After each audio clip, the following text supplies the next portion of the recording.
ಮಧ್ಯಾಹ್ನದ ವಂದನೆಗಳು. ವಿದ್ಯಾರ್ಥಿಗಳೇ, ಇವತ್ತು ನಾವು ಸಮಾಜ ವಿಜ್ಞಾನ ವಿಷಯಕ್ಕೆ ಸಂಬಂಧಿಸಿದಂತೆ ಒಂದು ಸಣ್ಣ ಕತೆ, ಕಾಲ್ಪನಿಕ ಕತೆ ಹೇಳ್ತೀನಿ. ಆ ಕತೆ ನಾವು ಮಾಡುವಂತಹ ಈಗಿನ ಪಾಠಕ್ಕಿರುವಂತಹ ಸಂಬಂಧ. ಆಯ್ತಾ? ಒಂದು ಸಣ್ಣ ಹಳ್ಳಿ. ಆ ಹಳ್ಳಿಯಲ್ಲಿ ತಿಮ್ಮಣ್ಣ ಎನ್ನುವಂತ ಒಬ್ಬ ಬಡ ರೈತನಿದ್ದ. ಆ ಬಡ ರೈತ ಆ ಹಳ್ಳಿಯಲ್ಲಿ ಅವಿಭಕ್ತ ಕುಟುಂಬದಲ್ಲಿ ವಾಸಿಸ್ತಾ ಇದ್ದ. ಅವಿಭಕ್ತ ಕುಟುಂಬ ಅಂದ್ರೆ ಗೊತ್ತಲ್ಲ, ಬಹಳಷ್ಟು ಅಂದ್ರೆ 2 ಅಥವಾ 3 ತಲೆಮಾರುಗಳು ಸೇರ್ಕೊಂಡು ಆ ಒಂದು ಹಳ್ಳಿಯಲ್ಲಿ ಒಂದು ಸಣ್ಣ ಕುಟುಂಬ. ಅವರ ಮನೆ ಕೂಡ ಬಹಳ ಚಿಕ್ಕದಾಗಿರೋ, ಆದ್ರೂ ಕೂಡ ಬಹಳ ಸುಸಜ್ಜಿತವಾದಂತಹ ಕುಟುಂಬ. ಎಷ್ಟೇ ಕಷ್ಟ ಬಂದ್ರೂ ಕೂಡ ಆ ಕುಟುಂಬದ ಎಲ್ಲಾ ಸದಸ್ಯರು ಏನ್ ಮಾಡ್ತಿರ್ತಾರೆ, ಹೊಂದಾಣಿಕೆಯನ್ನ ಮಾಡಿಕೊಂಡು ಜೀವನವನ್ನ ಮಾಡ್ತಿರ್ತಾರೆ. ಬಡವನಾಗಿರುವಂತಹ ತಿಮ್ಮಪ್ಪನಿಗೆ ಒಂದು ಸ್ವಲ್ಪ ಜಮೀನಿರುತ್ತೆ. ಆ ಜಮೀನಿನಲ್ಲೇ ಅವನು ಉಳುಮೆಯನ್ನ ಮಾಡಬೇಕು. ಉಳುಮೆಯನ್ನ ಮಾಡಿ ಬೆಳೆದಂತಹ ಬೆಳೆಯಲ್ಲಿ ತನ್ನ ಜೀವನಾಧಾರಕ್ಕೆ ಸ್ವಲ್ಪ ಇಟ್ಕೊಂಡು, ಅಂದ್ರೆ ತಮ್ಮ ಆಹಾರಕ್ಕಾಗಿ ಸ್ವಲ್ಪ ಧಾನ್ಯಗಳನ್ನ ಇಟ್ಕೊಂಡು ಬೆಳೆದಂತಹ ಉಳಿದ ಧಾನ್ಯವನ್ನ ಏನ್ ಮಾಡಬೇಕಾಗಿತ್ತು, ಅವನು ಮಾರಾಟವನ್ನ ಮಾಡಿ ಜೀವನವನ್ನ ಸಾಗಿಸ್ಬೇಕಾಗಿತ್ತು.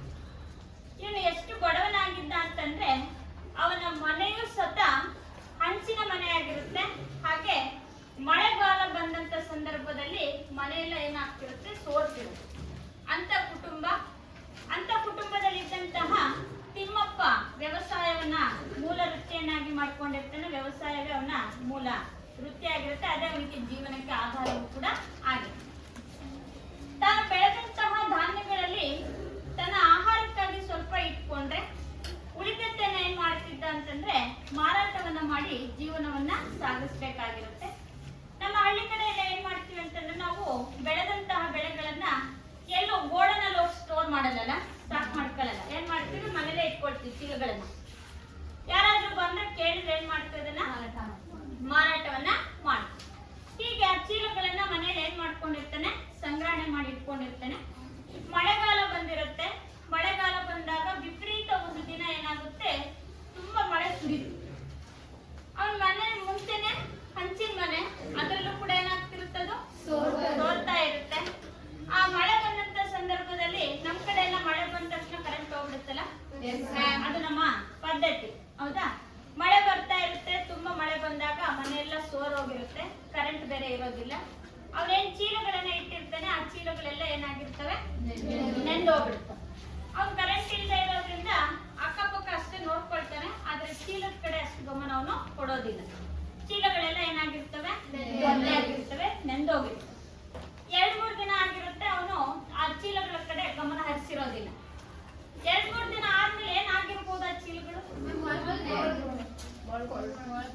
ಒಣಗೋಗಿರುತ್ತೆ.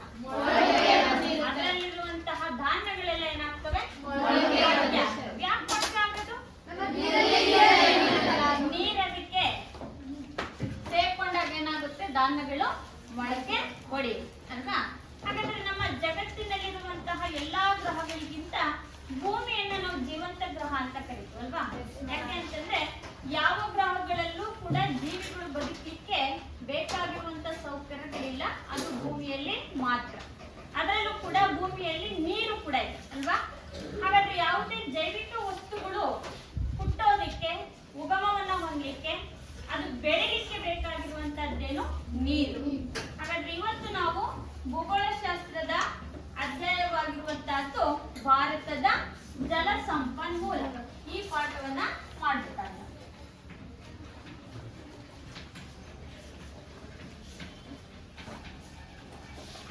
ಯಾವ ಪಾಠ? ಭಾರತದ ಜಲ ಸಂಪನ್ಮೂಲ.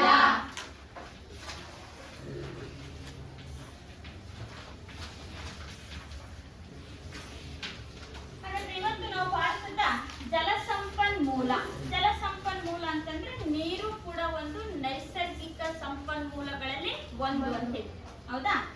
ನೀರು ಪ್ರಮುಖ ನೈಸರ್ಗಿಕ ಸಂಪನ್ಮೂಲ. ಅಷ್ಟೇ ಅಲ್ಲದೆ ಮಾನವನ ಬೇಡಿಕೆಯ ವಸ್ತು ಕೂಡ ಹೌದು ಅಲ್ವಾ? ಮಾನವನ ಪ್ರತಿನಿತ್ಯದ ಚಟುವಟಿಕೆಗಳು ಪ್ರಾರಂಭ ಆಗೋದೇ ನೀರಿನಿಂದ. ಹಾಗಾಗಿ ಮಾನವನ ಮೂಲ ಬೇಡಿಕೆಯೂ ಕೂಡ ಹೌದು. ಹಾಗೆ ರಾಷ್ಟ್ರದ ರಾಷ್ಟ್ರೀಯ ಸಂಪತ್ತು ಕೂಡ ಯಾವುದು, ನೀರು. ಹಾಗಾದ್ರೆ ನೀರಿನ ಉಪಯೋಗಗಳೇನು, ಏನಕ್ಕೆ ಬಳಸ್ತೀವಿ ನಾವು ನೀರನ್ನ? ವ್ಯವಸಾಯಕ್ಕೆ, ಅಡಿಗೆ ಮಾಡ್ಲಿಕ್ಕೆ, ವ್ಯವಸಾಯ ಮಾಡ್ಲಿಕ್ಕೆ, ಆಯ್ತಲ್ಲ ದಿನನಿತ್ಯದ ಚಟುವಟಿಕೆಗಳಿಗೆ. ಮತ್ತೆ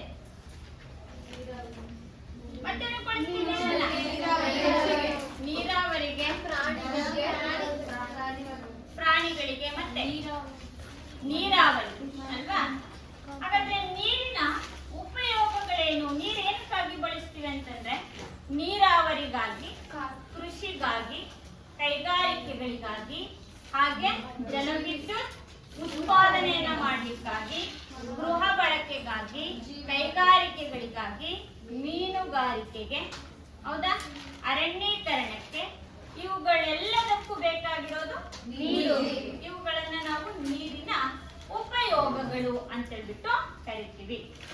ಇನ್ನು ನಾವು ಭೂಮಿಯ ಮೇಲೆ ನೀರಿದೆ ಅಂತೀವಲ್ವಾ, ಹಾಗಾದ್ರೆ ನೀರಿನ ಮೂಲಗಳು ಯಾವುವು? ಎಲ್ಲ ನಾವು ನೀರನ್ನ ನೋಡ್ತೀವಿ. ಕೆರೆ, ಬಾವಿ, ನದಿಗಳು, ಸರೋವರಗಳು, ಕಾಲುವೆಗಳು, ಇವುಗಳೆಲ್ಲವನ್ನ ನಾವು ನೀರಿನ ಮೂಲಗಳು ಅಂತ ಕರೀತೀವಿ. ಅದರಲ್ಲೂ ಕೂಡ ಭೂಮಿಯ ಮೇಲಿರುವ ನೀರಿನ ಮೂಲಗಳು ಅಂತೀವಿ. ಇನ್ನ ಅಂತರ್ಜಲವನ್ನ ಹೊಂದಿರುವಂತದ್ದು ಇದೆಯಲ್ಲ, ಭೂಮಿಯ ಒಳಭಾಗದಲ್ಲಿರುವಂತಹ ನೀರಿನ ಮೂಲಗಳು ಅಂತ ಕರೀತೀವಿ. ಭೂಮಿಯ ಮೇಲಿರೋದು ಅಂತಂದ್ರೆ ನದಿಗಳಿದಾವೆ, ಕೆರೆಗಳಿದೆ, ಸರೋವರಗಳಿದಾವೆ. ಇವುಗಳನ್ನ ಭೂಮಿಯ ಮೇಲಿರುವ ನೀರಿನ ಮೂಲಗಳು ಅಂತೀವಿ.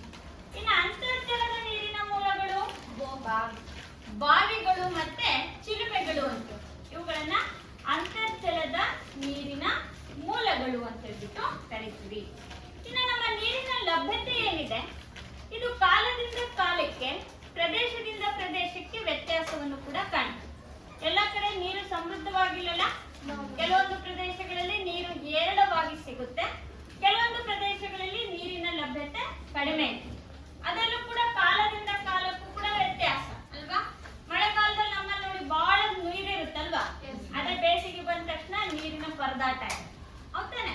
ಹಾಗಾದ್ರೆ ಕಾಲದಿಂದ ಕಾಲಕ್ಕೆ, ಸ್ಥಳದಿಂದ ಸ್ಥಳಕ್ಕೆ ನೀರಿನ ಹಂಚಿಕೆಯಲ್ಲೂ ಕೂಡ ನಾವು ವ್ಯತ್ಯಾಸವನ್ನ ಕಾಣ್ತೀವಿ. ಯಾಕೆ ಅಂತಂದ್ರೆ ಭಾರತದ ಮಾನ್ಸೂನ್ ಮಾರುತಗಳೇನಿದೆ ಅದು ಅನಿಶ್ಚಿತ ಮತ್ತು ಅಕಾಲಿಕ. ಬಂದ್ರೆ ಹೆಚ್ಚು ಪ್ರಮಾಣದಲ್ಲಿ ಮಳೆಯನ್ನು ಸುರಿಸಿ ಪ್ರವಾಹವನ್ನ ಸೃಷ್ಟಿ ಮಾಡುತ್ತೆ, ಕೆಲವೊಂದು ಸರಿ ಮಳೆನೇ ಬಾರದೆ ಬರಗಾಲದ ಪರಿಸ್ಥಿತಿಯನ್ನು ಕೂಡ ಉಂಟು ಮಾಡುತ್ತೆ. ಅನಿಶ್ಚಿತ ಮತ್ತು ಅಕಾಲಿಕ ಆಗಿರೋದ್ರಿಂದ ಮಳೆಯ ನೀರಿನ ಹಂಚಿಕೆ ಸ್ಥಳದಿಂದ ಸ್ಥಳಕ್ಕೆ ಮತ್ತು ಕಾಲದಿಂದ ಕಾಲಕ್ಕೆ ನಾವು ವ್ಯತ್ಯಾಸವನ್ನ ಕಾಣುವಂತಹದ್ದು.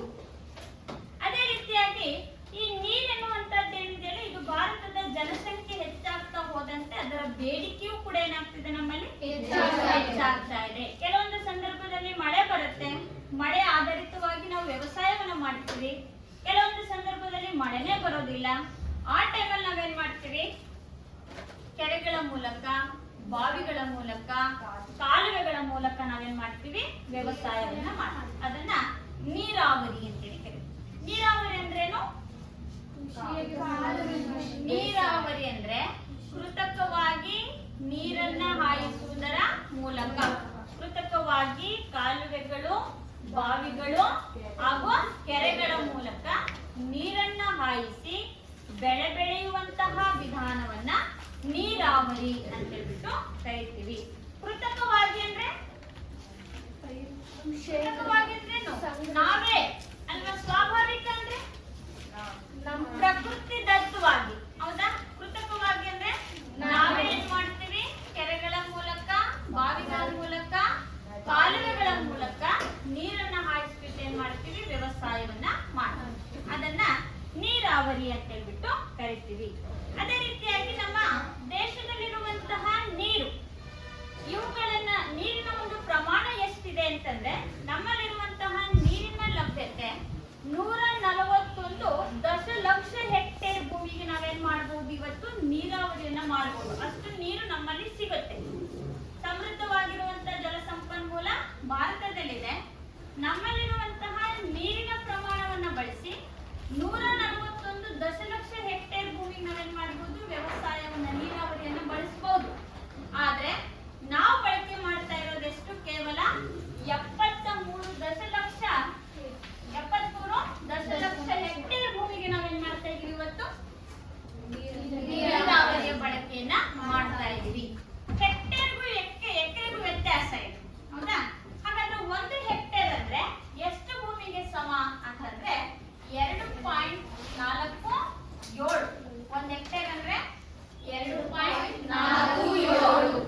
ಮಾಡ್ಕೊಳ್ತಾ ಇದ್ದೀವಿ.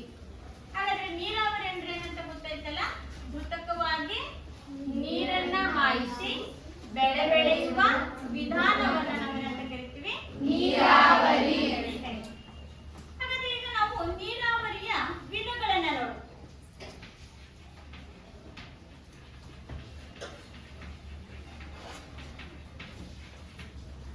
ನೀರಾವರಿಯ ವಿಧಗಳನ್ನ ನಮ್ಮಲ್ಲಿರುವಂತಹ ನೀರಿನ ಪ್ರಮಾಣ, ಎಷ್ಟು ನೀರು ಸಿಗುತ್ತೆ, ಇನ್ನು ಮಳೆಯ ಹಂಚಿಕೆ, ಹಾಗೆ ಭೂಮಿಯ ಮೇಲ್ಮೈ ಲಕ್ಷಣಗಳು, ಜೊತೆಯಲ್ಲಿ ನಾವೇನ್ ಬೆಳೆಗಳನ್ನ ಬೆಳಿತೀವಲ್ಲ, ನಾವು ಬೆಳೆಯುವಂತಹ ಬೆಳೆಗಳು, ಹಾಗೂ ನಮ್ಮಲ್ಲಿರುವಂತಹ ವ್ಯವಸಾಯ, ಯಾವ ವ್ಯವಸಾಯ ಪದ್ಧತಿ ರೂಢಿಯಲ್ಲಿದೆ, ಆ ರೂಢಿಯ ವ್ಯವಸಾಯ ಪದ್ಧತಿಗಳನ್ನ ಆಧಾರವಾಗಿಟ್ಟುಕೊಂಡು ನೀರಾವರಿಯನ್ನ ನಾವೇನ್ ಮಾಡಿದ್ದೀವಿ, 3 ಭಾಗಗಳನ್ನಾಗಿ ವಿಭಾಗ ಮಾಡಿಕೊಂಡಿದ್ದೀವಿ. ಏನೇನು ಆಧಾರವಾಗಿಟ್ಕೊಂಡು? ನಮ್ಮಲ್ಲಿರುವಂತಹ ನೀರಿನ ಪ್ರಮಾಣ, ಮಳೆಯ ಹಂಚಿಕೆ, ಭಾರತದಲ್ಲಿರುವಂತಹ ಮೇಲ್ಮೈ ಲಕ್ಷಣಗಳು, ನಾವು ಬೆಳೆಯುವಂತಹ ಬೆಳೆಗಳು, ಇನ್ನ ನಾವೇನು ವ್ಯವಸಾಯದ ಪದ್ಧತಿಗಳನ್ನ ಅನುಸರಿಸ್ತಾ ಇದೀವಲ್ಲ, ನಮ್ಮಲ್ಲೇನು ವಾಣಿಜ್ಯ ಬೇಸಾಯ ಅಂತೀವಿ, ಹೌದಾ, ಮಿಶ್ರ ಬೇಸಾಯ ಅಂತ ಕರಿತೀವಲ್ಲ, ಯಾವ ವ್ಯವಸಾಯ ಪದ್ಧತಿಗಳು ರೂಢಿಯಲ್ಲಿವೆ, ಇವುಗಳ ಆಧಾರದ ಮೇಲೆ ನೀರಾವರಿಯನ್ನ ನಾವೇನ್ ಮಾಡಿದ್ದೀವಿ, 3 ವಿಧಗಳನ್ನಾಗಿ ವಿಭಾಗ ಮಾಡ್ಕೊಂಡಿದ್ದೀವಿ. ಅದರಲ್ಲಿ ಬರುವಂತಹದ್ದು ಮೊದಲನೆಯದು ಬಾವಿ ನೀರಾವರಿ, ಎರಡನೇದು ಕಾಲುವೆ ನೀರಾವರಿ,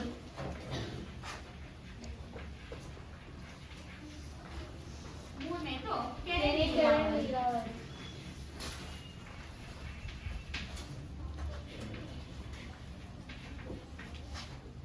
ಈ ಬಾವಿ ನೀರಾವರಿ ಎನ್ನುವಂತಹದ್ದು ಏನಿದೆ, ಇದು ನಮ್ಮ ದೇಶದಲ್ಲಿ ಹೆಚ್ಚು ಕೃಷಿ ಕ್ಷೇತ್ರವನ್ನ ಒಳಪಟ್ಟಿರುವಂತಹ ನೀರಾವರಿ ವ್ಯವಸ್ಥೆ. ನಮ್ಮಲ್ಲಿ ನೀರಾವರಿಯನ್ನ ಅನುಸರಿಸೋದು ಯಾವಾಗ ಅಂತಂದ್ರೆ ಮಳೆ ಬಾರದೆ ಇದ್ದಾಗ. ಮಳೆ ಬರಲ್ಲ ಅಂದಾಗ ನಾವೇನ್ ಮಾಡ್ತೀವಿ, ನೀರನ್ನ ಸಂಗ್ರಹಣೆ ಮಾಡಿಕೊಂಡು ವ್ಯವಸಾಯವನ್ನ ಮಾಡ್ತೀವಿ. ಅದರಲ್ಲಿ ನಾವು ಮೊದಲನೇದಾಗಿ ನೋಡುವಂತಹದ್ದು ಬಾವಿ ನೀರಾವರಿ. ಈ ಬಾವಿ ನೀರಾವರಿಯನ್ನ ಬಹುತೇಕವಾಗಿ ನಮ್ಮಲ್ಲಿ ಬಳಸುವಂತಹ ಏನು 73 ದಶಲಕ್ಷ ಹೆಕ್ಟೇರ್ ಭೂಮಿಯಲ್ಲಿ ನೀರಾವರಿಯನ್ನು ಬಳಸ್ತಾ ಇದ್ದೀವಿ, ಆ ಒಂದು ಬಳಕೆಯಲ್ಲಿ ಹೆಚ್ಚು ಪ್ರಮಾಣದಲ್ಲಿ ನಾವು ಯಾವುದನ್ನ ಅವಲಂಬಿಸಿ ನೀರಾವರಿಯನ್ನ ಮಾಡ್ತಾ ಇದ್ದೀವಿ ಅಂತಂದ್ರೆ ಬಾವಿಗಳನ್ನ ಅವಲಂಬಿಸಿ ನೀರಾವರಿಯನ್ನ ಮಾಡ್ತೀವಿ. ಹಾಗಾದ್ರೆ ಬಾವಿ ನೀರಾವರಿ ಅಂದ್ರೇನು? ಬಾವಿ ನೀರಾವರಿ ಅಂದ್ರೇನು? ಭೂಮಿಯನ್ನ ಅಗೆದು ಅಂತರ್ಜಲವನ್ನ ಹೊರತೆಗೆದು ಆ ಅಂತರ್ಜಲವನ್ನ ಬಳಸಿ ನಾವೇನ್ ಮಾಡ್ತಾ ಇದೀವಿ, ಇವತ್ತು ವ್ಯವಸಾಯವನ್ನ ಮಾಡ್ತೀವಿ. ಅಂತರ್ಜಲ ಅಂದ್ರೇನು? ಭೂಮಿಯ ಒಳಭಾಗದಲ್ಲಿರುವಂತದ್ದು. ಭೂಮಿಯನ್ನ ಅಗದು ಬಿಟ್ಟು ಏನ್ ಮಾಡ್ತೀವಿ, ಭೂಮಿಯಿಂದ ನೀರ್ ಬರುತ್ತೆ ಹೊರಗೆ, ಆ ನೀರನ್ನ ಬಳಸ್ಕೊಂಡು ನಾವು ಇವತ್ತೇನ್ ಮಾಡ್ತಾ ಇದೀವಿ, ವ್ಯವಸಾಯವನ್ನ ಮಾಡ್ತೀವಿ. ಅದನ್ನ ನಾವು ಬಾವಿ ನೀರಾವರಿ ಅಂತ ಹೇಳ್ಬಿಟ್ಟು ಕರಿತೀವಿ. ಇದು ಹೆಚ್ಚು ಎಲ್ಲಿ ಬಳಕೆಯಲ್ಲಿ ಮಾಡ್ಕೊಳ್ತಿದೀವಿ ಅಂತಂದ್ರೆ ಕಡಿಮೆ ಮಳೆ ಬೀಳುವಂತ ಪ್ರದೇಶಗಳಲ್ಲಿ ಬಾವಿ ನೀರಾವರಿ ಹೆಚ್ಚು ಸೂಕ್ತ. ಯಾಕೆಂತಂದ್ರೆ ಮಳೆ ಬಾರದೇ ಇದ್ರೂ ಕೂಡ ಭೂಮಿಯನ್ನ ಹಾಕಿದ್ರೆ ಏನಾಗುತ್ತೆ, ಮಳೆ ಬಂದಂತ ಸಂದರ್ಭದಲ್ಲಿ ನೀರೆಲ್ಲ ಹಿಂಗೋಗಿರುತ್ತಲ್ವಾ, ಅದೇನಾಗಿರುತ್ತೆ, ಭೂಮಿಯ ಅಂತರ್ಜಲವಾಗಿ ಒಳಗೋಗಿರುತ್ತೆ. ಅದನ್ನ ನಾವೇನ್ ಮಾಡ್ಬೋದು, ಕಡಿಮೆ ಮಳೆ ಬೀಳುವಂತ ಪ್ರದೇಶಗಳಲ್ಲೂ ಕೂಡ ಬಾವಿಗಳನ್ನ ತೋಡ್ಬಿಟ್ಟು ಏನ್ ಮಾಡಬಹುದು, ಇವತ್ತು ನಾವು ವ್ಯವಸಾಯವನ್ನ ಮಾಡಬಹುದಾಗಿದೆ. ಹಾಗಾದ್ರೆ ಕಡಿಮೆ ಮಳೆ ಬೀಳುವಂತ ಪ್ರದೇಶಗಳಲ್ಲಿ ಬಾವಿ ನೀರಾವರಿ ಹೆಚ್ಚು ಸೂಕ್ತ ಒಂದು. ಇನ್ನೊಂದು, ಇದು ನಿರ್ಮಾಣ ಮತ್ತು ನಿರ್ವಹಣೆ ಬಹಳ ಸುಲಭ. ಬಾವಿಯನ್ನ ತೋಡಬೇಕು ಅಂತಂದ್ರೆ ಜಾಸ್ತಿ ಶ್ರಮ ಏನ್ ಬೇಕಾಗಿಲ್ಲ, ಹೆಚ್ಚು ಹಣವೂ ಕೂಡ ಖರ್ಚಾಗಲ್ಲ. ಯಾಕೆಂತಂದ್ರೆ ಭೂಮಿಯನ್ನ ಅಗೆಯೋದಷ್ಟೇ ಕೆಲಸ, ಹೌದಾ. ಭೂಮಿಯನ್ನ ಅಗಿದ್ರೆ ಸಾಕು, ನೀರ್ ಸಿಗುತ್ತೆ, ನೀರನ್ನ ಏನ್ ಮಾಡ್ಬೋದು, ಯಂತ್ರಗಳ ಮುಖಾಂತರ, ಪ್ರಾಣಿಗಳ ಮುಖಾಂತರ ಅಥವಾ ಮಾನವನ ದೈಹಿಕ ಶಕ್ತಿಯನ್ನ ಬಳಸಾದ್ರೂ ಕೂಡ ಏನ್ ಮಾಡ್ಬೋದು, ನೀರನ್ನ ಹೊರತೆಗೆಬಹುದು. ಉದಾಹರಣೆಗೆ ಬಾವಿಗಳಲ್ಲಿ ನೀರನ್ನ ಎಳಿತೀವಲ್ವಾ, ಹೌದಾ, ಅದು ದೈಹಿಕ ಶಕ್ತಿಯಿಂದ. ಕೆಲವೊಂದ್ಸರಿ ಏನ್ ಮಾಡ್ತೀವಿ, ತೋಟಗಳಲ್ಲೆಲ್ಲ ಬಾವಿಗೆ ಮೋಟರ್ನ ಹಾಕ್ತೀವಿ, ಯಂತ್ರಗಳ ಮುಖಾಂತರ, ಡೀಸೆಲ್ಗಳ ಮುಖಾಂತರ. ಆ ಯಂತ್ರಗಳಿಗೆ ಡೀಸೆಲ್ ಅನ್ನಾದ್ರೂ ಹಾಕ್ಬೋದು ಅಥವಾ ವಿದ್ಯುತ್ ಸಂಪರ್ಕವನ್ನಾದ್ರೂ ಕೂಡ ಕೊಟ್ಟೇನ್ ಮಾಡ್ಬೋದು, ನೀರನ್ನ ಮೇಲಕ್ಕೆ ಎತ್ತಬಹುದು. ಹಾಗಾದ್ರೆ ಕಡಿಮೆ ಮಳೆ ಬೀಳುವಂತ ಪ್ರದೇಶಗಳಲ್ಲಿ ಬಾವಿ ನೀರಾವರಿ ಹೆಚ್ಚು ಸೂಕ್ತ. ಇದು ನಿರ್ಮಾಣ ಮತ್ತು ನಿರ್ವಹಣೆ ಎರಡೂ ಕೂಡ ಬಹಳ ಸುಲಭವಾಗಿರೋದ್ರಿಂದ ಯಥೇಚ್ಛ ಪ್ರಮಾಣದಲ್ಲಿ ನಾವೇನ್ ಮಾಡ್ತಾ ಇದೀವಿ ಇವತ್ತು ಬಾವಿ ನೀರಾವರಿಯ ಬಳಕೆಯನ್ನ ಮಾಡ್ತಾ ಇದ್ದೀವಿ. ಹಾಗಾದ್ರೆ ಈಗ ಬಾವಿ ನೀರಾವರಿ ಅಂದ್ರೆ ಏನು ಅಂತ ಗೊತ್ತಾಯ್ತು. ನೆಕ್ಸ್ಟ್ ಈಗ ಬಾವಿ ನೀರಾವರಿಯಲ್ಲಿ ಮತ್ತೆ 2 ವಿಧಗಳನ್ನ ನೋಡ್ತೀವಿ. ಆ 2 ವಿಧಗಳು ಅಂತಂದ್ರೆ ತೆರೆದ ಬಾವಿ ಮತ್ತು ಕೊಳವೆ ಬಾವಿ.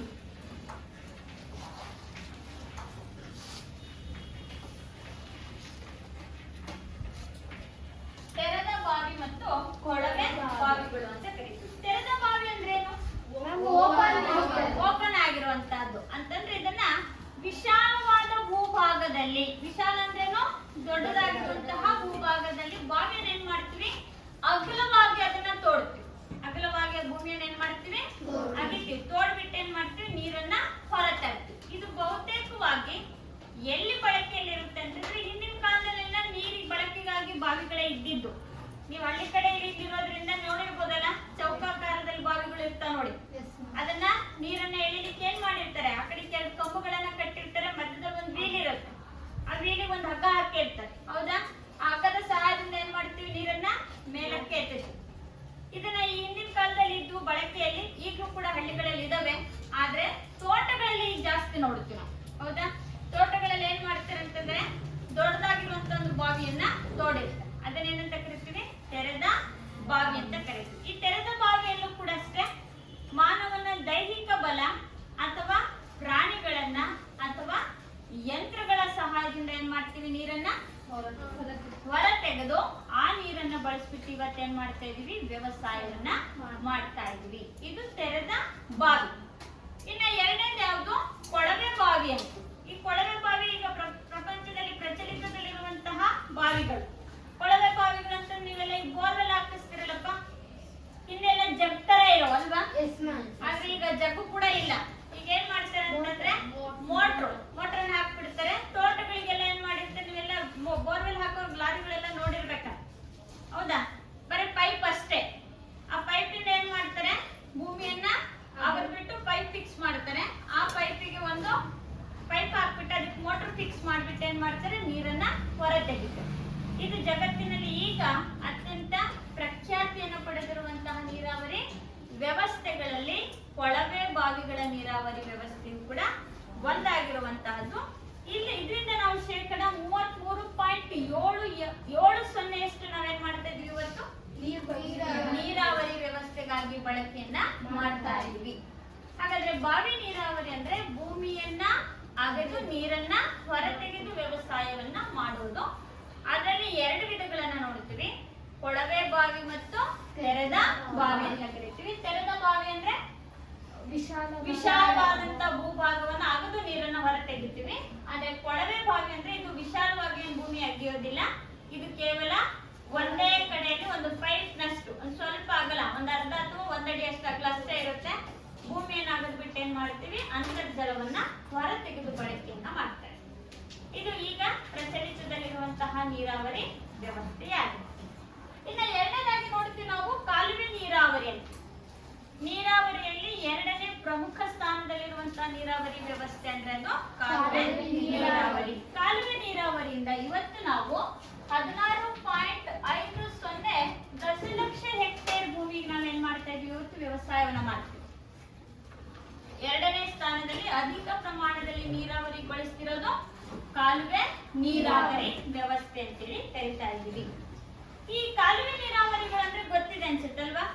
ಕಾಲುವೆ ಅಂತಂದ್ರೆ ಏನ್ ಮಾಡ್ತೀವಿ, ಈ ಚಾನಲ್ಗಳಂತೀವಲ್ಲಪ್ಪ. ಕಾಲುವೆ ಅಂದ್ರೆ ಮತ್ತೆ ನಿಮ್ಮವೆಲ್ಲ ಮನೆ ಮುಂದೆ ಇರ್ತಾವಲ್ಲ ಅವೆಲ್ಲ, ಅವುಗಳನ್ನ ಚರಂಡಿಗಳು ಅಂತ ಕರಿತೀವಿ, ಹೌದಾ? ಕಾಲುವೆಗಳು ಅಂತಂದ್ರೆ ನದಿಗಳಿಗೆ ನಾವೇನ್ ಮಾಡ್ತಾ ಇದೀವಿ, ಇವತ್ತು ನೀರನ್ನ ಸಂಗ್ರಹಣೆ ಮಾಡಿಕೊಂಡು ಕಾಲುವೆಗಳ ಮುಖಾಂತರ ನೀರನ್ನ ಹಾಯಿಸಿ ನೀರನ್ನ ಬಿಟ್ಕೊಂಡು ಏನ್ ಮಾಡ್ತಾ ಇದೀವಿ, ಇವತ್ತು ವ್ಯವಸಾಯವನ್ನ ಮಾಡ್ತಾ ಇದೀವಿ. ಕಾಲುವೆಗಳ ಸಹಾಯದಿಂದ ನೀರನ್ನ ಬಳಕೆ ಮಾಡಿಕೊಂಡು ವ್ಯವಸಾಯವನ್ನ ಮಾಡಲಾಗ್ತಾ ಇದೆ. ಅದನ್ನ ಕಾಲುವೆ ನೀರಾವರಿ ಅಂತೇಳಿ ಕರೀತೀವಿ. ಕಾಲುವೆ ನೀರಾವರಿಯಲ್ಲೂ ಕೂಡ ಮತ್ತೆ ನಾವೇನ್ ಮಾಡಿದೀವಿ, 2 ಭಾಗ ಮಾಡ್ಕೊಂಡಿದ್ವಿ. ಕಾಲುವೆ ನೀರಾವರಿಯಲ್ಲಿ ಒಂದು ಪ್ರವಾಹ ಕಾಲುವೆ ಅಂತ ಕರಿತೀವಿ, ಪ್ರವಾಹ ಕಾಲುವೆ, ಸರ್ವಕಾಲಿಕ ಕಾಲುವೆ.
ಮುಖಾಂತರ ಏನ್ ಮಾಡ್ತೀವಿ, ನೀರನ್ನ ಹಾಯಿಸಿಕೊಂಡು ಬೆಳೆಯನ್ನ ಬೆಳಿತೀವಿ. ಇದನ್ನ ನಾವು ಪ್ರವಾಹ ಕಾಲುವೆ ಅಂತ ಕರಿತೀವಿ.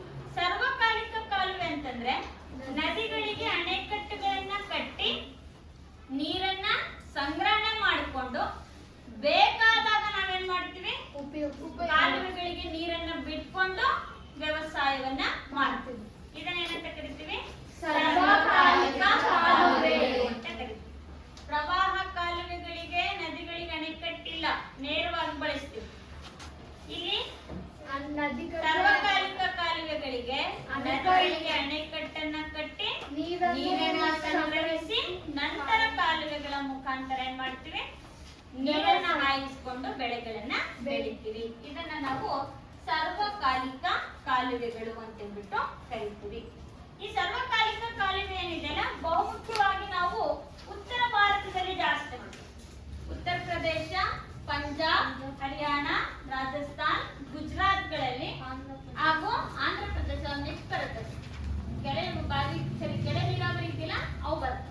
ಬಹುತೇಕ ಉತ್ತರ ಭಾರತದಲ್ಲಿರುವಂತ ಉತ್ತರ ಪ್ರದೇಶ, ರಾಜಸ್ಥಾನ್, ಪಂಜಾಬ್, ಹರಿಯಾಣ ಹಾಗೂ ಜಾರ್ಖಂಡ್ಗಳಲ್ಲಿ, ಬಹುತೇಕ ಬಿಹಾರಗಳಲ್ಲಿ ನಾವೇನ್ ಮಾಡ್ತಾ ಇದೀವಿ, ಈ ಕಾಲುವೆ ನೀರಾವರಿ ಪದ್ಧತಿನ ಯಥೇಚ್ಛವಾಗಿ ಬಳಕೆಯನ್ನ ಮಾಡಬಹುದು. ಇನ್ನು ಮೂರನೇ ನೀರಾವರಿ ವ್ಯವಸ್ಥೆ ಅಂದ್ರೆ ಕೆರೆ ನೀರಾವರಿ. ಈ ಕೆರೆ ನೀರಾವರಿ ಏನಿದೆ, ಇದು ನಮ್ಮ ಪುರಾತನ ಕಾಲದ ನೀರಾವರಿ ವ್ಯವಸ್ಥೆ. ಪ್ರಾಚೀನ ಕಾಲದಿಂದಲೂ ಕೂಡ ನಾವು ಬಳಕೆಯಲ್ಲಿ ತಂದುಕೊಂಡಿರುವಂತ ನೀರಾವರಿ ವ್ಯವಸ್ಥೆ ಅಂತಂದ್ರೆ ಕೆರೆ ನೀರಾವರಿ ಅಂತ. ಈ ಕೆರೆಗಳನ್ನ ಎಲ್ಲಿ ನಿರ್ಮಾಣ ಮಾಡ್ಕೊಳ್ತೀವಿ ಅಂತಂದ್ರೆ ತಗ್ಗಾದ ಪ್ರದೇಶಗಳಲ್ಲಿ ಹೆಚ್ಚಾಗಿ ನಿರ್ಮಾಣ ಮಾಡ್ಕೊಳ್ತೀವಿ. ಯಾಕೆ ತಗ್ಗಾದ ಪ್ರದೇಶಗಳಲ್ಲಿ ಕೆರೆಗಳಿಗೆ ಆಯ್ಕೆ ಮಾಡ್ಕೊಳ್ತೀವಿ? ನೀರೇನಾಗ್ಬೇಕು, ಸಂಗ್ರಹಣೆ ಆಗಬೇಕು. ಅದಕ್ಕೆ ಈಗ ಹಳ್ಳಿಗಳಲ್ಲಿ ಏನ್ ಮಾಡ್ತಾರೆ ಅಂತಂದ್ರೆ, ಬೇಸಿಗೆ ಬಂತು ಅಂದ ತಕ್ಷಣನೇ ಕೆರೆಗಳಲ್ಲಿರುವಂತಹ ಮಣ್ಣೆಲ್ಲ ಅಗದು ತೆಗಿತಾರೆ ಹೊರಗೆ. ಅದನ್ನ ಹೂಳು ತೆಗಿಯೋದು ಅಂತೀವಿ, ಹೌದಾ? ಆ ಮಣ್ಣೆಲ್ಲ ತಗೊಂಡೋಗಿ ಏನ್ ಮಾಡ್ತಾರೆ, ತೋಟಗಳಿಗೆ ಹಾಕೊಳ್ತಾರೆ. ಯಾಕೆ? ಕೆರೆ ಮಣ್ಣ ತಗೊಂಡೋಗಿ ತೋಟಗಳಲ್ಲಿ ಬಳಸ್ಕೊಳ್ತಾರಲ್ಲ, ಯಾಕೆ? ಅದು ಫಲವತ್ತಾದ ಮಣ್ಣಾಗಿರುತ್ತೆ. ಯಾಕೆ ಅಂತಂದ್ರೆ ಆ ಕೆರೆಗಳಲ್ಲಿರುವಂತಹ ಜಲಚರ ಪ್ರಾಣಿಗಳೇನಾದ್ರೂ ಸತ್ತೋಗಿದ್ರೆ ಏನಾಗಿತ್ತು, ಮಣ್ಣಲ್ಲೇ ಸೇರ್ಕೊಂಡೋಗಿತ್ತು. ಅದರಲ್ಲಿ ಜೈವಿಕಾಂಶ ಏನಾಗಿರುತ್ತೆ, ಹಾಗಾಗಿ ಏನ್ ಮಾಡ್ತಾರೆ ಅಂತಂದ್ರೆ ಹಳ್ಳಿ ಕಡೆ ಎಲ್ಲ ಬೇಸಿಗೆ ಬಂತು ಅಂದ ತಕ್ಷಣನೇ ಕೆರೆ ನೀರನ್ನ ಮಣ್ಣನ್ನೆಲ್ಲ ಏನ್ ಮಾಡ್ತಾರೆ, ಅಗದ್ ಬಿಟ್ಟು ಇನ್ನಷ್ಟು ಆಳ ಮಾಡಿಕೊಡ್ತಾರೆ. ಹಾಗಾಗಿ ಕೆರೆಗಳನ್ನ ತಗ್ಗಾದ ಝರಿಗಳು ಹರಿಯುವಂತಹ ಸ್ಥಳಗಳಾಗಿರ್ಬೋದು, ತೊರೆಗಳಾಗಿರ್ಬೋದು, ಈ ಹಳ್ಳಗಳಾಗಿರ್ಬೋದು, ಅವುಗಳ ಹರಿಯುವಂತಹ ಜಾಗದಲ್ಲಿ ತಗ್ಗಾದ ಪ್ರದೇಶಗಳಿಗೆ ಏನ್ ಮಾಡ್ತಾರೆ, ಒಡ್ಡುಗಳನ್ನ ಕಟ್ತಾರೆ. ಒಡ್ಡುಗಳು ಕಟ್ಟೋದಂದ್ರೇನು, ಅಡ್ಡ ಕಟ್ಟೆಗಳನ್ನ ಕಟ್ಕೊಂಡು ನೀರನ್ನ ಸಂಗ್ರಹಣೆ ಮಾಡ್ಕೊಳ್ತಾರೆ. ಅದನ್ನೇ ನಾವೇನಂತ ಕರಿತೀವಿ, ಕೆರೆಗಳು ಅಂತೇಳಿ ಕರಿತೀವಿ. ಉದಾಹರಣೆ, ನೀವು ಶಾಂತಿ ಸಾಗರ ನೋಡಿರ್ಬೋದಲ್ಲ, ದಾವಣಗೆರೆ ಜಿಲ್ಲೆಯ ಶಾಂತಿ ಸಾಗರ ಅಥವಾ ಅದನ್ನ ಸೂಳೆಕೆರೆ ಅಂತ ಕರೀತಾರೆ. ಅದು ಕೂಡ ಒಂದು ಕೆರೆ. ಆದ್ರೂ ಕೂಡ ಅದೇನಾಗಿದೆ ಅಂದ್ರೆ ತಗ್ಗಾದ ಪ್ರದೇಶದಲ್ಲಿದೆ ಅಲ್ವಾ, ಅದು ಆಳವಾಗಿದೆ, ಮೇಲ್ಗಡೆ ರಸ್ತೆ ಇದೆ, ಜೊತೆಲಿ ಸುತ್ತಮುತ್ತ ಏನಿದಾವೆ, ಗುಡ್ಡಗಳಿವೆ. ಅದರ ಅರ್ಥ ಏನಂದ್ರೆ ಆ ಗುಡ್ಡಗಾಡು ಪ್ರದೇಶದಲ್ಲಿ ಬಂದಂತಹ ಮಳೆ ನೀರು ಕೂಡ ಏನಾಗ್ತಾವ, ಅದು ತಗ್ಗಾದ ಪ್ರದೇಶಕ್ಕೆ ಬಂದೇನಾಗುತ್ತೆ, ಸಂಗ್ರಹಣೆ ಆಗುತ್ತೆ. ಹಾಗಾಗಿ ತಗ್ಗಾದ ಇಳಿಜಾರು ಪ್ರದೇಶಗಳಲ್ಲಿ ಅಡ್ಡಲಾಗಿ ಒಡ್ಡುಗಳನ್ನ ನಿರ್ಮಿಸಿಬಿಟ್ಟು ಏನ್ ಮಾಡ್ತಾರೆ, ನೀರನ್ನ ಸಂಗ್ರಹಣೆ ಮಾಡಿಕೊಂಡು ವ್ಯವಸಾಯವನ್ನ ಮಾಡ್ತಾರೆ. ಅದನ್ನ ನಾವು ಕೆರೆ ನೀರಾವರಿ ಅಂತೇಳಿ ಕರಿತೀವಿ. ಈ ಕೆರೆ ನೀರಾವರಿ ಜಾಸ್ತಿ ಎಲ್ಲಿ ಅಂತಂದ್ರೆ ನಮ್ಮ ದಕ್ಷಿಣ ಭಾರತದಲ್ಲಿ. ದಕ್ಷಿಣ ಭಾರತದ ಆಂಧ್ರ ಪ್ರದೇಶ, ತಮಿಳುನಾಡು, ಕರ್ನಾಟಕ, ಒರಿಸ್ಸಾ, ಜಾರ್ಖಂಡ್ ಈ ಒಂದು ಭಾಗಗಳಲ್ಲಿ ಬಹುತೇಕವಾಗಿ ನಾವೇನ್ ಮಾಡ್ತಾ ಇದೀವಿ, ಕೆರೆ ನೀರಾವರಿ ವ್ಯವಸ್ಥೆಯನ್ನ ಕಾಣ್ತಾ ಇರುವಂತಹದ್ದು. ಇದು ನಮ್ಮ ಭಾರತದ 3 ನೀರಾವರಿಯ ವಿಧಗಳು. ನೀರಾವರಿ ಅಂದ್ರೇನು? ನೀರಾವರಿಯಲ್ಲಿ ಬಾವಿ ನೀರಾವರಿ, ಬಾವಿ ನೀರಾವರಿಯಲ್ಲಿ ತೆರೆದ ಬಾವಿ, ಕೊಳವೆ ಬಾವಿ, ಕಾಲುವೆ ನೀರಾವರಿಯಲ್ಲಿ ಪ್ರವಾಹ ಕಾಲುವೆ, ಕಾಲುವೆ. ಇನ್ನು 3ನೇದು ಕೆರೆ ನೀರಾವರಿ ವ್ಯವಸ್ಥೆ ಅಂತೇಳಿ ಕರೀತೀವಿ, ಹೌದಾ? ಇದು ನೀರಾವರಿ ಅಂದ್ರೇನು, ನೀರಾವರಿಯ ವಿಧಗಳಾಗಿವೆ. ನೆಕ್ಸ್ಟ್ ಈಗ ನಾವು ಇದೇ ಒಂದು ಪಾಠದಲ್ಲಿ ಬರುವಂತಹದ್ದು ವಿವಿಧೋದ್ದೇಶ ನದಿಗಳ ಯೋಜನೆಗಳು.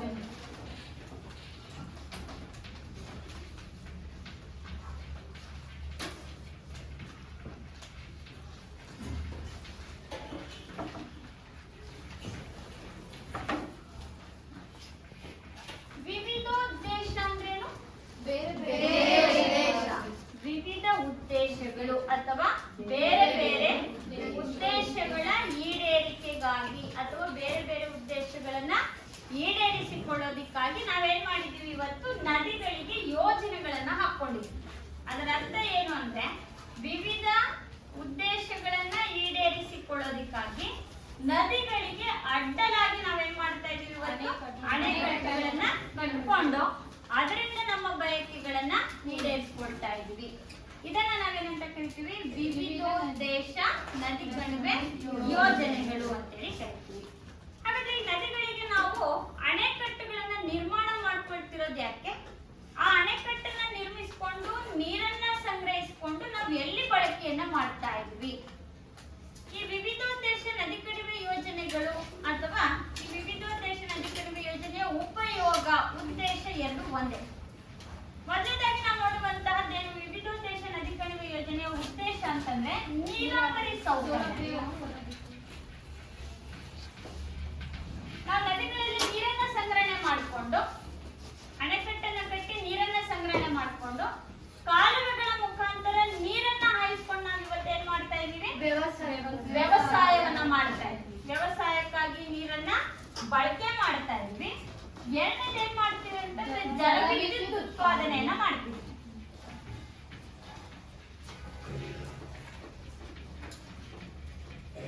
ನೀರಿನಿಂದ ಇವತ್ತು ನಾವು ವಿದ್ಯುತ್ ಉತ್ಪಾದನೆಯನ್ನ ಮಾಡ್ತಾ ಇದ್ವಿ. ಹೌದಾ? ಜಲಾಶಯಗಳೆಲ್ಲ ನೀರನ್ನ ಸಂಗ್ರಹಿಸಿಕೊಂಡು ಅದರಿಂದ ನಾವೇನ್ ಮಾಡ್ತಾ ಇದೀವಿ, ಇವತ್ತು ವಿದ್ಯುತ್ ಉತ್ಪಾದನೆಯನ್ನು ಕೂಡ ಮಾಡ್ತಾ ಇದೀವಿ. ನೋಡಿ, ನದಿಗಳಲ್ಲಿ ನೀರು ಸಂಗ್ರಹಣೆ ಮಾಡಿಕೊಂಡು ಕಾಲುವೆಗಳ ಮುಖಾಂತರ ನೀರನ್ನ ಹಾಯಿಸ್ಕೊಂಡು ವ್ಯವಸಾಯನೂ ಮಾಡ್ತಿದೀವಿ. ನೀರನ್ನ ಸಂಗ್ರಹಣೆ ಮಾಡಿಟ್ಕೊಂಡು ಅದೇ ನೀರನ್ನ ಬಳಸ್ಕೊಂಡು ಇವತ್ತು ನಾವೇನ್ ಮಾಡ್ತಾ ಇದೀವಿ, ಜಲವಿದ್ಯುತ್ ಉತ್ಪಾದನೆಯನ್ನ ಮಾಡ್ತಾ ಇದೀವಿ. ಮೂರನೇದು, ನದಿಗಳಿಗೆ ನಾವು ಅಣೆಕಟ್ಟನ್ನ ಕಟ್ತಾ ಇರೋದ್ರಿಂದ ಪ್ರವಾಹವನ್ನ ನಿಯಂತ್ರಣ ಮಾಡ್ತಾ ಇದ್ದೀವಿ. ಪ್ರವಾಹ ನಿಯಂತ್ರಣ. ನಾವು ಅಣೆಕಟ್ಟುಗಳನ್ನ ಕಟ್ಟದೇ ಇರ್ತಿದ್ರೆ ಇವತ್ತು ನದಿಗಳು ತುಂಬಿ ಹರಿದು ಏನಾಗ್ತಿತ್ತು, ಪ್ರವಾಹ ಸೃಷ್ಟಿ ಆಗ್ತಿತ್ತಲ್ವಾ? ಎಷ್ಟೇ ಮಳೆ ಬಂದ್ರು ಇವತ್ತು ನೀರು ಪ್ರವಾಹದ ರೂಪದಲ್ಲಿ ನದಿಗಳಿಂದ ಹೊರ ಬರ್ತಿಲ್ಲ. ಕಾರಣ ನೀರೆಲ್ಲ ಹೋಗಿ ಏನಾಗ್ತಿದೆ, ಇವತ್ತು ಅಣೆಕಟ್ಟುಗಳಲ್ಲಿ ಸಂಗ್ರಹಣೆ ಆಗ್ತಾ ಇದೆ. ಅದರಿಂದ ಏನಾಗ್ತಾ ಇದೆ, ಇವತ್ತು ಪ್ರವಾಹ ನಿಯಂತ್ರಣವಾಗ್ತಾ ಇದೆ. ಇನ್ನು ನಾಲ್ಕನೇದು ನೌಕಾಯಾನದ ಸೌಲಭ್ಯ.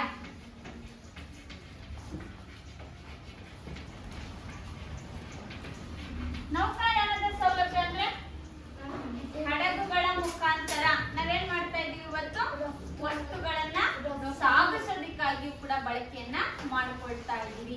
ಇದು ನೌಕಾಯಾನದ ಸೌಲಭ್ಯವಾಗಿದೆ. ಇನ್ನು ಐದನೇದು ಏನಪ್ಪಾ ಅಂದ್ರೆ ನಾವು ಗೃಹ ಬಳಕೆಗಾಗಿ ಬಳಸ್ತಾ ಇದ್ದೀವಿ.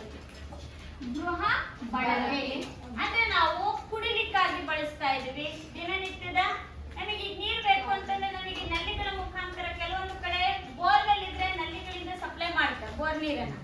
ಕೆಲವೊಂದು ಕಡೆ ಹಳ್ಳಗಳಿತ್ತು ಅಥವಾ ನದಿಗಳಿತ್ತು ಅಂತಂದ್ರೆ ಆ ನದಿ ನೀರನ್ನ ಏನ್ ಮಾಡ್ತಾರೆ, ಡ್ಯಾಮ್ ಅಲ್ಲಿ ಸ್ಟೋರ್ ಮಾಡ್ತಾರೆ. ಸ್ಟೋರ್ ಮಾಡಿರುವಂತ ನೀರನ್ನೇ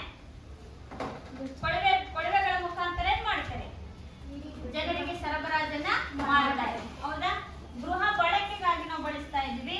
ಇನ್ನ ಕೈಗಾರಿಕೆಗಳಿಗಾಗಿ ಬಳಸ್ತಾ ಇದೀವಿ.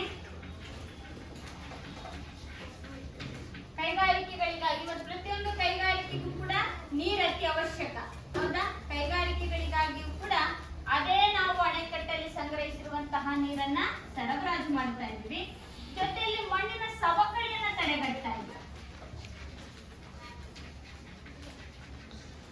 ಪ್ರವಾಹ ಬಂದ್ರೆ ಏನಾಗುತ್ತೆ, ನೀರು ಮಣ್ಣನ್ನೆಲ್ಲ ಕೊಚ್ಕೊಳ್ತಾ ಹೋಗ್ಬಿಡುತ್ತಲ್ವಾ?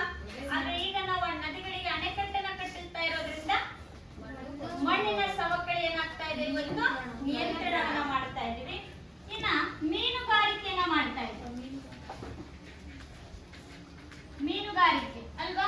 ಇವತ್ತು ನಾವು ಅಣೆಕಟ್ಟುಗಳನ್ನ ಕೇವಲ ಈ ನೀರಾವರಿಗಾಗಿ ವಿದ್ಯುತ್ ಉತ್ಪಾದನೆಗಾಗಿ ಅಷ್ಟೇ ಅಲ್ಲ, ಅಲ್ಲಿ ನಾವೇನ್ ಮಾಡ್ತಾ ಇದೀವಿ, ಮೀನುಗಳನ್ನ ಸಾಕ್ತಾ ಇದೀವಿ. ಮೀನುಗಾರಿಕೆಯನ್ನು ಕೂಡ ಮಾಡ್ತಾ ಇದೀವಿ. ಇದರಿಂದಲೂ ಕೂಡ ನಮ್ಮ ದೇಶ ಇವತ್ತು ಆದಾಯದ ಒಂದು ಸಂಪಾದನೆಯನ್ನ ಮಾಡ್ಕೊಳ್ತಾ ಇದೆ. ಇನ್ನ ಅರಣ್ಯೀಕರಣ.